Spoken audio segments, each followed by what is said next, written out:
Glórias a Jesus. Se vocês puderem abrir a Bíblia, então, em Efésios, a carta de São Paulo aos Efésios,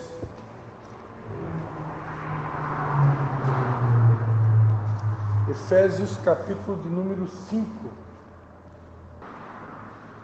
Efésios capítulo de número 5. Ok? Não deixou aí? A gente vai ler do 18 ao 21. Amém? Amém. A carta de Éfeso, de Paulo aos Efésios, eu já falei várias vezes aqui, em diversos cultos, né? Que nós nos identificamos por demais com esta carta. Por quê?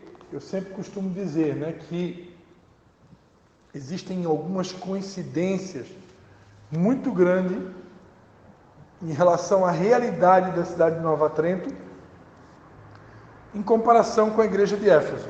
A igreja de Éfeso era uma igreja, era uma cidade, né, onde havia o culto à deusa Diana, né, a rainha dos Efésios. Então era uma cidade idólatra, onde havia esse culto para a deusa Diana. Havia lá um grande templo pagão na cidade de Éfeso, né? Então era uma cidade idólatra, muito semelhante a Nova Trento, onde existe também um grande templo aqui, de alguém que fez o bem, foi considerado uma santa, e por isso pessoas vêm do Brasil inteiro aqui, principalmente o sul do Brasil, né? Lendo uma pesquisa que eu recebi essa semana, eu descobri que a maior parte das pessoas que vêm para cá são o sul do Brasil, mas vem gente do Brasil inteiro, né? Então existe essa semelhança, e algo também que acontece aqui na cidade de Nova Trento uma vez por ano é a famosa festa do vinho. Nós temos algumas vinícolas aqui em Nova Trento, e na cidade de Éfeso também existia a festa do deus Baco, que é o deus do vinho. Então também existia uma festa do vinho na cidade de Éfeso.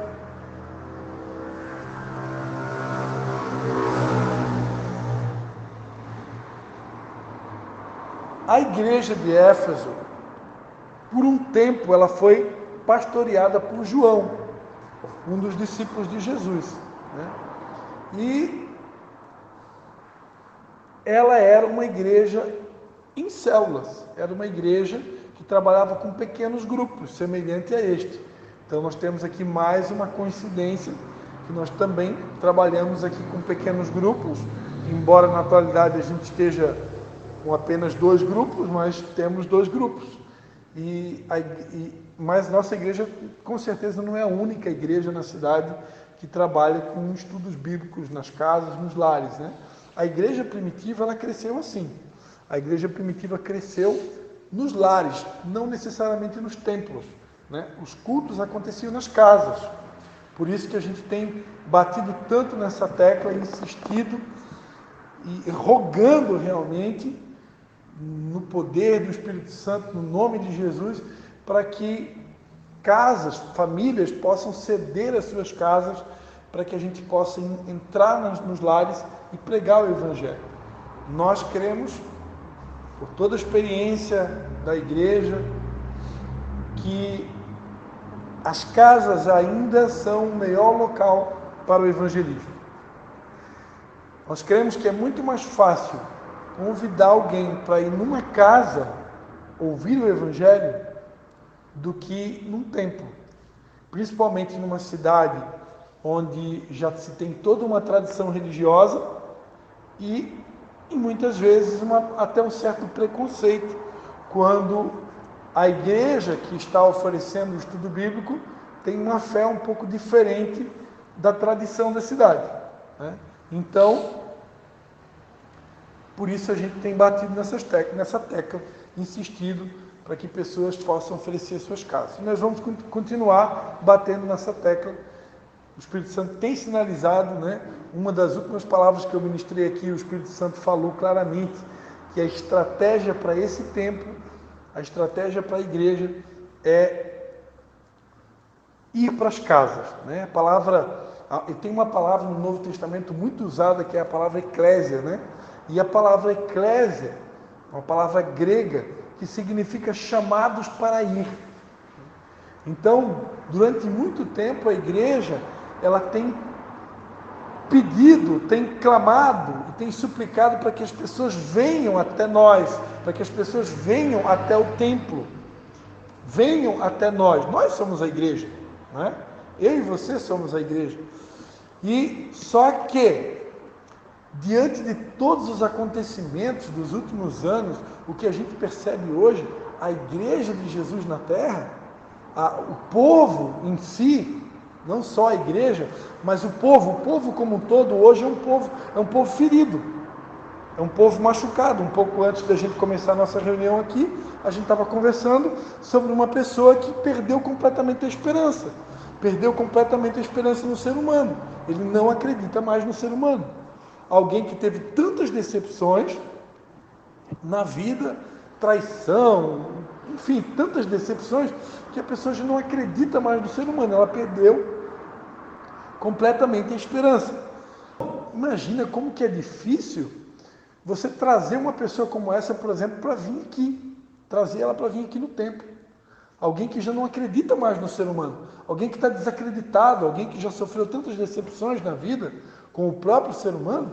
Então se torna quase algo impossível, né, de trazer a pessoa até o templo.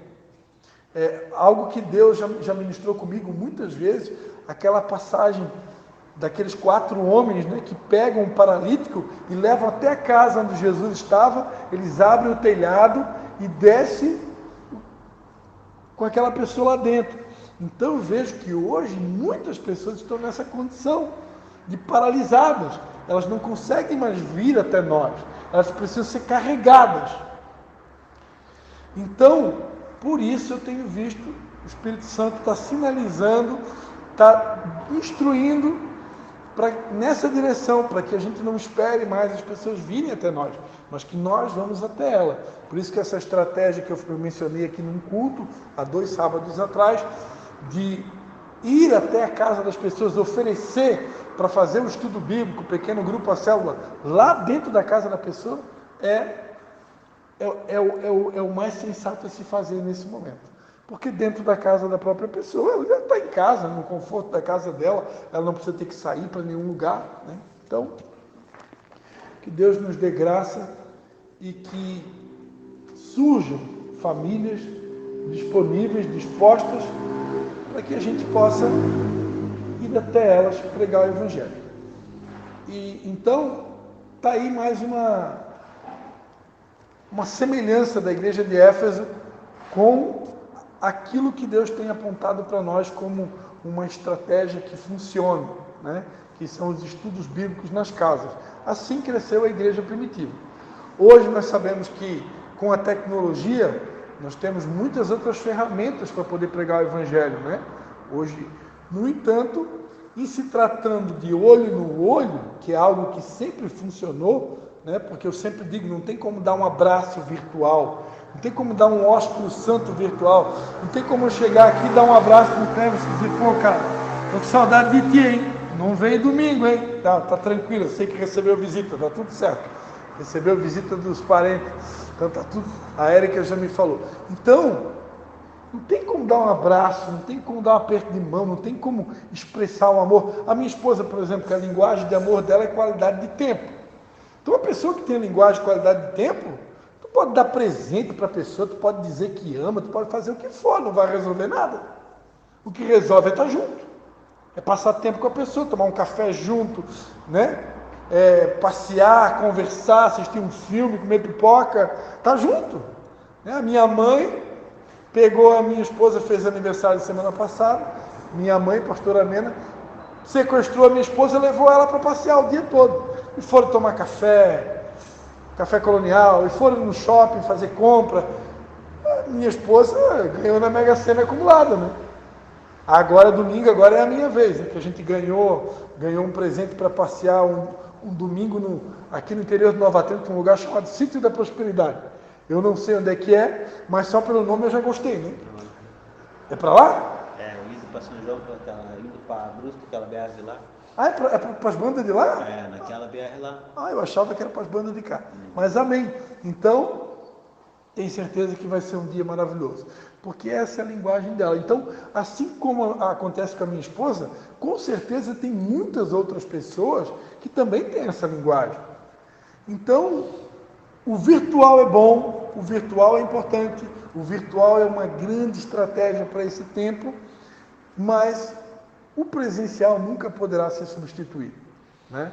E aí, em se tratando de estratégias presenciais, esses estudos bíblicos nas casas, né, funcionam de maneira fantástica. Mas enfim, minha introdução está ficando grande demais. Vamos para a palavra. Então, só fiz toda essa introdução para realmente localizar a gente dentro do contexto bíblico e compartilhar, né, o quanto que a igreja de Éfeso muitas vezes tem a ver com a realidade da cidade onde a gente está instalado aqui. São muitas comparações. Eu acredito que tem outras também, mas essas daí são as principais, né? Amém. E aqui escrevendo aos Efésios, no capítulo 5, versículo 18, o apóstolo Paulo vai dizer assim: e não vos embriagueis com vinho, em que há devassidão, mas enchei-vos do Espírito, falando entre vós com salmos e hinos e cânticos espirituais, cantando e salmodiando ao Senhor no vosso coração, dando sempre graças por tudo a nosso Deus e Pai, em nome de nosso Senhor Jesus Cristo, sujeitando-vos uns aos outros no temor de Cristo. Vou repetir.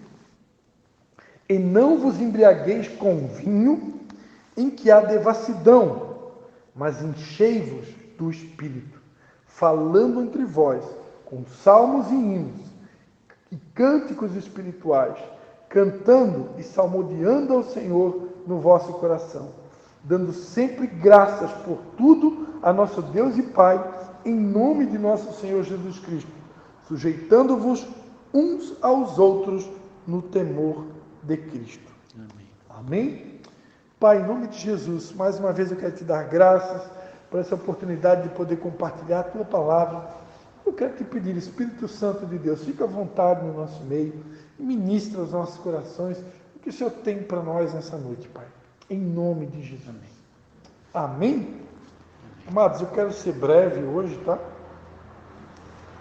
Pretendo ser breve. O texto aqui é muito claro, né? É muito claro. Deus, por intermédio de Paulo aqui, escrevendo aos Efésios, ele estava estimulando a igreja a se embriagar. Deus quer embebedar a sua igreja. Deus tem interesse que a sua igreja fique embriagada. Só que essa embriaguez não é uma embriaguez de vinho. Essa embriaguez não é uma embriaguez com bebida alcoólica. Essa embriaguez não é uma embriaguez com aquilo que o mundo oferece de prazer, ou como tentativa de prazer para trazer alegria. O mundo depende de artifícios para encontrar a alegria do Senhor, que é a nossa força, para encontrar felicidade. E nós sabemos que uma das formas clássicas que o mundo utiliza para encontrar alegria, para encontrar felicidade e satisfação, é através de bebidas de álcool, através de drogas, através do sexo, da pornografia, né? E através de imoralidades e mais imoralidades, através de uma série de oferendas que o mundo tem para satisfazer os desejos da carne humana, tentando produzir uma espécie de alegria temporária ou felicidade. Eu costumo dizer que a alegria é uma coisa e felicidade é outra. A alegria é um fruto do Espírito Santo e a felicidade é um contentamento circunstancial. Então, se eu tenho uma circunstância favorável, por exemplo, Valmir ganhou aumento de salário, então agora eu fico feliz. Mas se ele teve uma demissão, então eu fico triste. Então, a felicidade ela é circunstancial. Quando acontecem coisas boas, eu me alegro. Eu fico contente. Quando acontecem coisas ruins, então eu me entristeço. A minha alma se abate. O que Deus tem para nós é algo acima da felicidade. É algo muito mais nobre e poderoso do que a felicidade, que é a alegria. A palavra de Deus diz em Neemias que a alegria do Senhor é a nossa força. A alegria, ela é um fruto do Espírito Santo. Como ela é um fruto do Espírito Santo, ela não depende de circunstâncias. Pode estar chovendo canivete, a economia pode estar andando de ré, né? Pode que o meu candidato não se elegeu, está dando tudo errado, mas eu consigo me alegrar no Senhor, porque a alegria mora dentro de mim. Essa alegria é o próprio Espírito Santo.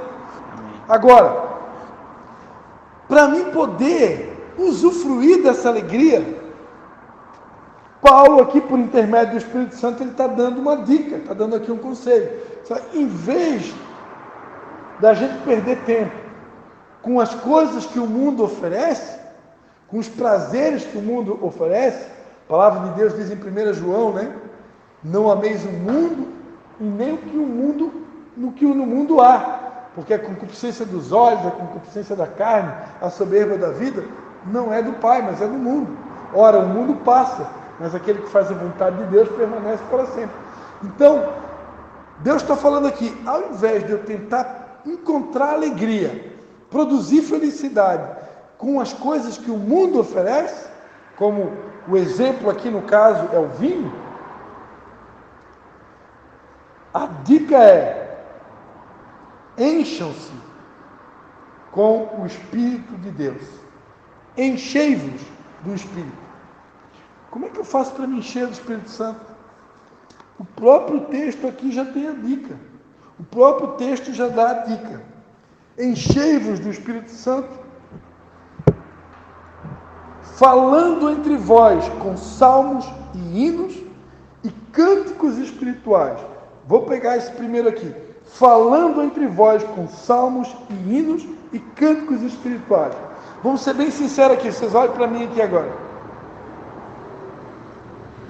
Será que a conversa dos cristãos nos dias de hoje, quando os cristãos se reúnem para conversar, quando os crentes, os cristãos, pode ser católico também, aí, meus irmãos católicos, que vão ouvir essa gravação, porque está gravando, será que quando os cristãos se reúnem para conversar, será que o assunto é salmo, hino, cântico espiritual?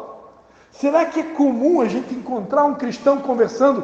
Pô, tu viu qual foi o último lançamento de música que saiu essa semana? Tu viu o que a banda tal gravou? Tu viu a nova música que saiu, né, do ministério tal? Prestou atenção, Cleverson, naquele louvor que saiu agora daquele cantor, como é que é o nome dele? O Gessé Aguiar? Aquela música, Tu És o Meu Alívio? Será que é esse o assunto? Será que se a gente for conversar com os cristãos no dia de hoje, eles sabem quais são as músicas novas que estão lançando? Não é? Será que eles sabem? Ou nem conhecem nem os cantores? Olha, se a gente for parar para refletir nisso, eu acredito que a gente vai ficar escandalizado. Porque muitas vezes a conversa do cristão, nós aqui, graças a Deus, né? Toda vida que a gente se reúne aqui para conversar, a gente fala dos Morávios, a gente fala de Wesley, a gente fala de Finney, a gente fala de John Bunyan, a gente fala de... Vai lá, me ajuda aí. Spurgeon, Charles Spurgeon, Martinho Lutero, Evan Roberts. É o nosso assunto aqui. É os caras do avivamento, os caras que impactaram. Vamos trazer um pouco mais para o nosso século, né? Morris Cerullo, o americano, deu branca, Billy Graham, né? E Miles Monroe. E aqui no Brasil nós temos homens, né, que têm feito a diferença também, não só a nível internacional, mas enfim, graças a Deus esse é o nosso assunto, né? Tem sido o nosso assunto dos nossos últimos diálogos. No entanto, se a gente tivesse a oportunidade de filmar a conversa dos cristãos a nível nacional, global, será que o conteúdo é sempre espiritual? A dica de Deus aqui é: se vocês querem se encher do Espírito Santo, aprendam a falar entre vocês com salmos, hinos e cânticos espirituais. O que é um cântico espiritual? Salmo de número 96 diz: cantai ao Senhor um cântico novo. Então Deus espera que eu possa apresentar cânticos espontâneos. O que é um cântico espontâneo? É aquele canto da minha alma. É quando eu estou num culto, numa programação religiosa, e eu não fico ali fissurado no data show, no retroprojetor, né? Mas quando eu consigo extravasar minha alma, o meu coração, e apresentar para Deus um cântico, um louvor, uma música que venha diretamente do mais profundo do meu coração. Isso é um cântico espiritual. Quando eu deixo que o Espírito Santo me tome, e muitas vezes o próprio Espírito Santo me inspira e me dá uma canção, né? Eu gosto muito de um texto, eu acho tremendo, um texto que tem lá em Oséias, no livro do profeta Oséias. Ele vai trazer aqui um grande esclarecimento acerca da questão do deserto, né? Por que Deus muitas vezes leva o povo dele para o deserto? Olha só, Oséias capítulo 2, versículo 14. Oséias capítulo 2, versículo 14. Portanto, eu a atrairei e a levarei para o deserto, e lhe falarei ao coração. Ali eu lhe darei as suas vinhas, e o vale de Acor por porta de esperança. Esse vale de Acor também é chamado de vale da perturbação. Está lá em Josué capítulo 7, versículo 26. Ali ela cantará, como nos dias da sua mocidade, e como no dia em que subiu da terra do Egito. Naquele dia, diz o Senhor, me chamarás meu marido, e não me chamarás mais meu mestre. Olha só, que revelação. Deus está dizendo aqui que muitas vezes o motivo dele conduzir o povo dele para o deserto, dele levar a igreja dele para dar uma passeadinha no deserto, é porque essa igreja se tornou uma igreja religiosa. Ela já não chama mais o seu Senhor de meu marido, ou seja, meu noivo, meu amado, né? Como a gente vê as declarações de amor de Salomão pela Sulamita, lá em Cantares de Salomão. Ela diz para ele, né? Eu sou do meu amado, o meu amado é meu. Pomba minha, formosa minha, que anda pelas fendas das penhas, mostra-me a face, mostra-me a tua face, pois a tua voz é doce, eu quero ouvir a tua voz. Então a gente vê declarações de amor, um romance, ou seja, paixão pelo noivo. Uma igreja que perdeu a paixão pelo noivo, ela se tornou uma igreja religiosa, né? Em vez de chamar o Senhor de meu marido, está chamando o Senhor de meu mestre. O Senhor é meu mestre, né? Não tem ele mais como um noivo apaixonado, é o meu mestre, é o meu guru, é o meu Senhor, né? É meu rei. Mas Deus não quer se relacionar conosco apenas como rei, apenas como Senhor, apenas como um grande sacerdote, apenas como um mestre. Não, Ele quer se relacionar conosco como marido, ou seja, Ele está falando de intimidade, está falando de um relacionamento conjugal, está falando de aliança, está falando de paixão, de romance, de relacionamento. Deus quer ter um relacionamento com a sua igreja, ao ponto de a gente cantar para Ele, cantar cânticos espirituais, músicas do fundo da alma. Quando essa paixão, ela desaparece, quando a gente já não tem mais esse relacionamento de intimidade com o Senhor, a gente, como diz aquela música do pastor Judson de Oliveira, né? Senhor, minha oração, né, se tornou em sequidão, né? Se tornou num deserto. Até minha oração já não passa de canções, de palavras repetidas. Então, às vezes, as nossas canções já estão no automático, a nossa oração já está no automático, é como se fosse uma reza, é algo decorado, é algo repetitivo, é algo que cansa, é algo, sabe, usa um outro verbo aí, me ajuda aí na língua portuguesa, né? É algo que é cansativo, é maçante, é a palavra certa, é maçante.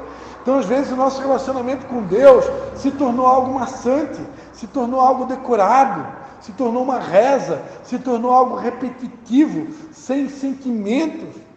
Eu estou me relacionando com Ele como um mestre, não como meu Senhor, como meu rei, como meu amado, meu noivo. Então, por isso, Deus leva o seu povo para o deserto. Quando a igreja fica religiosa, Deus leva a igreja para o deserto para que ela venha se quebrantar e venha novamente cantar para Ele, como está escrito aqui, como nos dias da mocidade, e começar a se relacionar com Ele como noivo amado. Amém? Amém. Então Deus espera que o nosso assunto possa ser conversar entre nós com salmos, hinos e cânticos espirituais. E continua dizendo, cantando e salmodiando ao Senhor no vosso coração. Essa semana eu não cheguei a abrir nesse texto, mas eu estava meditando. No tempo que eu vivi um primeiro amor, quando eu vivi um tempo na minha vida de muita paixão por Jesus. E eu me lembro que naqueles momentos eu cantava muito mais para Jesus, por exemplo, do que eu ouvia mensagens. Eu cantava muito mais. Hoje a gente tem a facilidade, né, de ouvir uma mensagem. Você tem a vida muito corrida hoje. Não dá para sempre, todo dia, sempre, você está o tempo todo ali lendo a Bíblia, lendo a Bíblia, lendo a Bíblia. A gente lê e tem que ler, e precisa ler. A palavra de Deus diz, né, medita na minha palavra de dia e de noite. No entanto, como a vida de hoje, as responsabilidades, as rotinas, a correria que a gente tem são intensas, muitas vezes a gente acaba ouvindo mensagens gravadas e não tem nada de errado quanto a isso, né? Então você está ali muitas vezes lavando a louça em casa, varrendo a casa, cuidando do bebê, trocando o lixo, e você está ali com fone de ouvido ouvindo uma mensagem para remir o tempo, como também diz aqui em Efésios, né? Que eu tenho que remir o tempo porque os dias são maus. No entanto, eu acredito que algo que Deus ministrou no meu coração, me lembrou essa semana. Eu acredito que muitas das vezes, ao invés de eu estar ouvindo uma mensagem, eu poderia ali estar cantando um cântico novo para Deus, né? Eu poderia estar simplesmente, sem nenhum fone de ouvido, sem nenhum CD, sem nenhum DVD, simplesmente procurando cantar algo novo para Deus, procurando compor uma melodia para Deus, assim como nós pregadores temos facilidade de fazer um esboço, de preparar um sermão, por que não compor uma música para Deus? Amém. Né? Eu fico impressionado, esses dias eu vi na TV aquele missionário R.R. Soares, né? Um senhor com aquela idade, eu não sei que idade que ele tem, mas um senhor, né? Já um senhor, poderia estar aposentado, ele está ali pregando o evangelho firme, né? O missionário R.R. Soares, e ele canta as canções do Inário, né? Ele canta músicas, ele tem músicas de autoria dele mesmo. Então, que exemplo, né? Que exemplo. Exemplo de um senhor apaixonado. Então, é isso que Deus espera de nós, né? Que nós possamos nos apaixonar por Jesus. Nos apaixonar.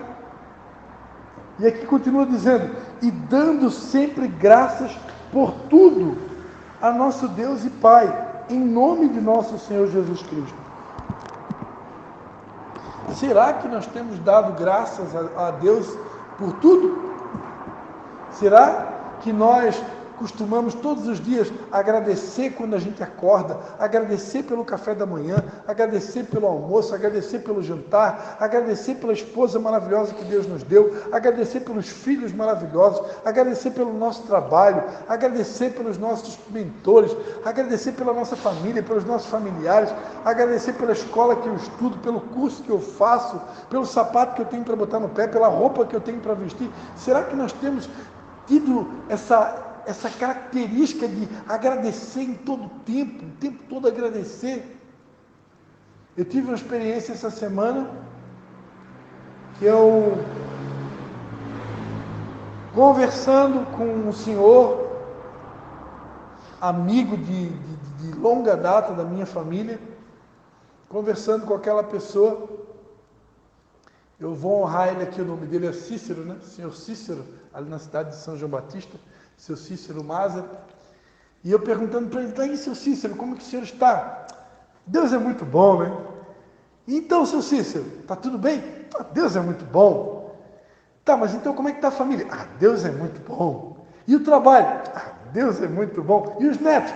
Ah, pai, Deus é bom demais.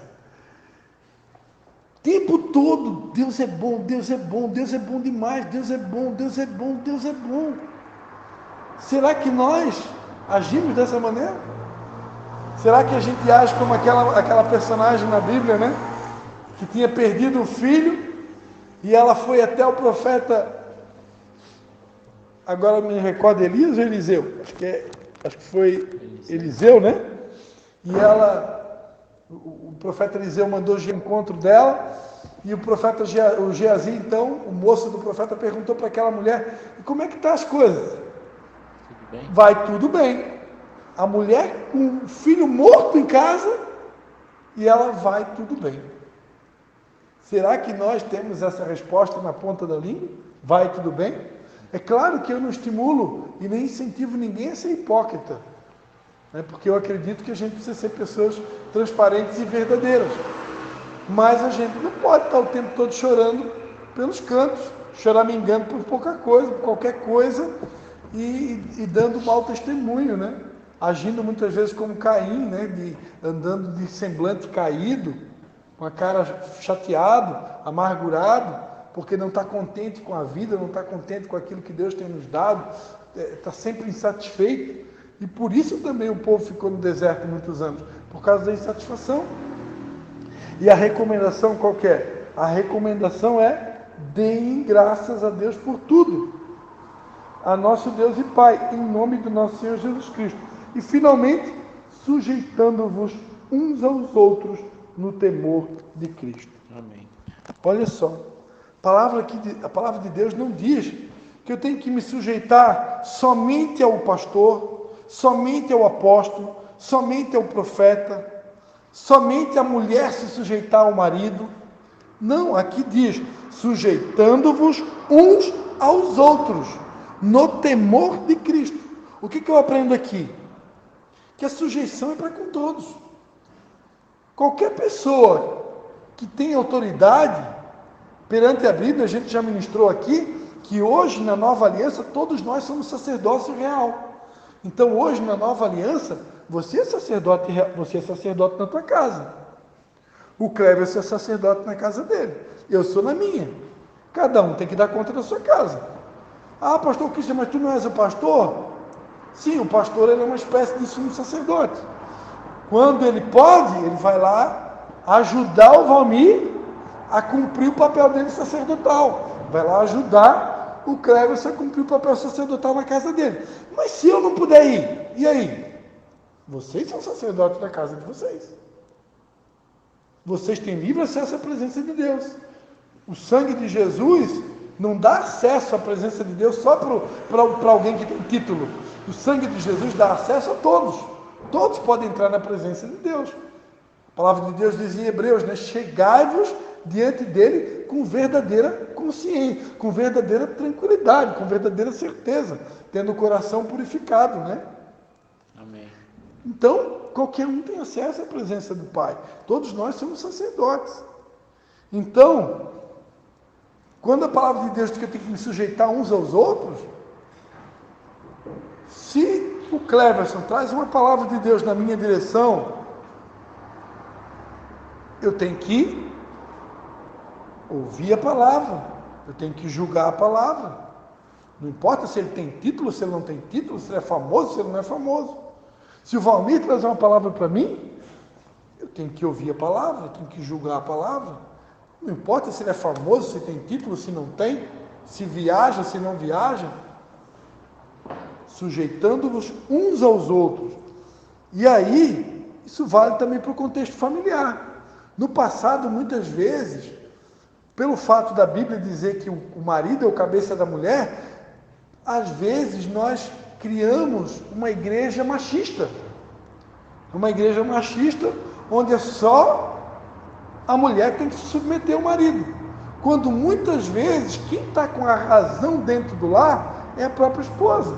Quando muitas vezes a mulher está com mais autoridade do que o marido, porque a mulher é mais santa, se consagra mais, jejua mais, busca mais, ora mais do que o marido. Aí eu pergunto, numa situação como essa, quem é que tem mais autoridade, o homem ou a mulher? Quem é que tem que se sujeitar a quem? Quando a mulher convertida nasceu de novo e o marido não nasceu de novo, não se converteu, quem que tem que se sujeitar a quem? É o marido que tem que se sujeitar à mulher. Quem está com a palavra é ela que está em santidade, ela que nasceu de novo, ela que está vivendo o Evangelho. Amém. Né? Então, não dá para pegar uma regra. E às vezes pode acontecer do pai ter que se sujeitar ao filho.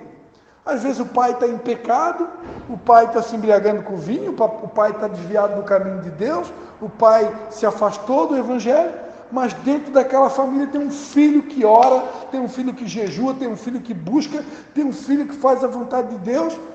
Então, esse pai vai ter que se sujeitar a esse filho, porque o filho está com autoridade. Por isso que diz lá em Malaquias, que nos últimos dias Deus enviaria o profeta Elias e ele converteria o coração dos pais aos filhos e dos filhos aos pais. Então, é uma sujeição mútua. Tem hora que os filhos têm que se sujeitar aos pais, mas tem hora que os pais têm que se sujeitar aos filhos, porque é sujeitando-vos uns aos outros no temor de Cristo. Amém. Não é uma sujeição só para quem tem título, para quem tem o nome, ou para quem tem fama. A sujeição é para aqueles que estão com a palavra da verdade, com aqueles que têm autoridade, com aqueles que estão em obediência a Deus, com aqueles que vivem uma vida de santidade. Então eu tenho que estar atento, porque Deus pode usar quem quer. Se Ele quiser, Ele usa até uma mula para falar com a gente, né? Mas Deus não está querendo usar mulas, Deus está querendo usar homens e mulheres tementes a Deus. Aleluia. Homens e mulheres tementes a Deus. E são a esses homens e mulheres tementes a Deus, a esses filhos, a esses cônjuges, essas esposas, que são tementes a Deus, que nós precisamos nos sujeitar. Então, é sujeitando-vos uns aos outros.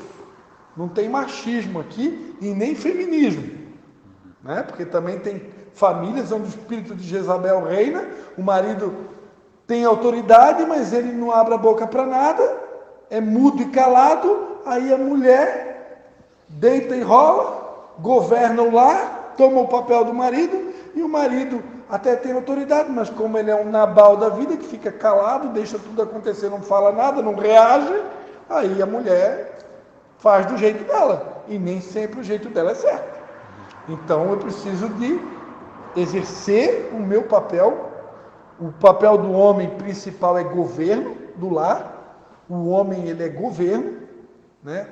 Tem aquela música, né, que os gaúchos cantam, né?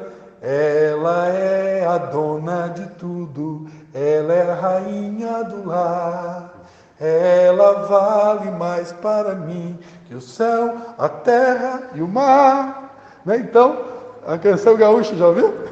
A gente cantava no lado de cá. Então, a música diz, a letra da música, que a mulher é a rainha do lar.